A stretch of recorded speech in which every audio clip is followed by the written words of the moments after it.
नुआपड़ा जिला खडियाल थाना गोड़तला ग्राम रे देखा देछि हृदय विचलित घटना। एही घटना को जे केही देखिबो सतरे भगवान निष्ठुर निश्चय कहब। कारण गोटिए परिवार रे दुखर पहाड़ लदी होई जाइछि।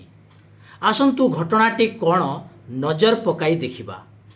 व्हील चेयर रे बसिथिबा एही युवक जनक हेउछंती गोड़तला ग्रामर रोहित मल्लिक, पत्नी रेवती मल्लिक, दुई नाबालक शिशुकन्या चंद्रमुखी, गुंजन एवं वृद्ध बापा। रोहित परिवार एकमात्र रोजगारक्षम व्यक्ति। पेट चाखंडे पाई दादन खटी जाउथिला। जहा किछि स्वल्प रोजगार करे तहिरे कुटुंब पेटरे दाना देउथिला रोहित। हेले सेतक भगवान सही पारिले नाही। प्रभुंक विचार किछि अलगा थिला। बलांगीर दुर्गापाली पोलो फैक्ट्री रे रोहित दादन श्रमिक भावरे काम करी परिवार चलाउथिला। हेले हठात रोहित उपर को माड़ी आसिला विपदर पहाड़।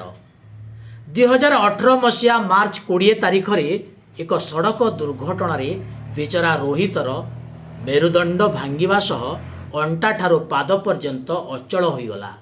सेही दिन ठारू रोहितर साहा भरोसा व्हील चेयर।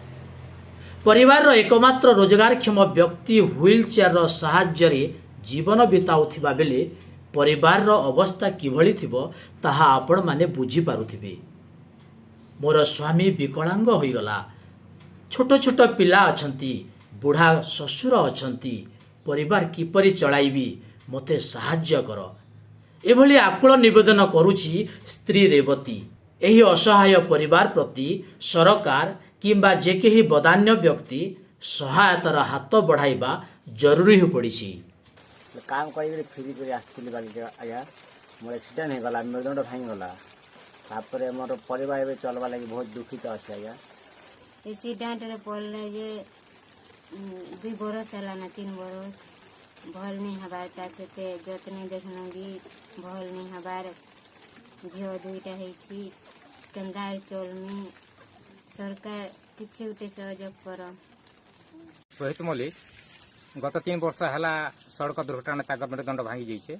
से ताकर परिवार भितर से जड़े मेहनतिया लोग है और ताकर परिवार बुढ़ा बापा अच्छा स्त्री अच्छा 2टा संतान अच्छा। तो ये पुष्पा लगे बहुत महंगा पड़ जाइए। तो लगी से किसी सरकार द्वारा किसी साहाय्य मिलले किसी अर्थ साहाय्य पाले से छोटिया मोटिया दुकान से परिवार के चली पारबे। ए होचंती गोड़तला गाँवर असहाय रोहित मल्लिकंक परिवार। रोहित मल्लिक परिवार एकमात्र रोजगारक्षम व्यक्ति थिले। 2018 मसीह एक सड़क दुर्घटना रे रोहित संपूर्ण विकलांग हो जाइछंती। एबे परिवार दुर्विसह जीवन बिताउछंती। एही परिवार को सरकारी प्रोत्साहन तुरंत जोगाई देबार जरूरी पड़िछि। नुआपड़ारो मोतीलाल बाग, ETV भारत।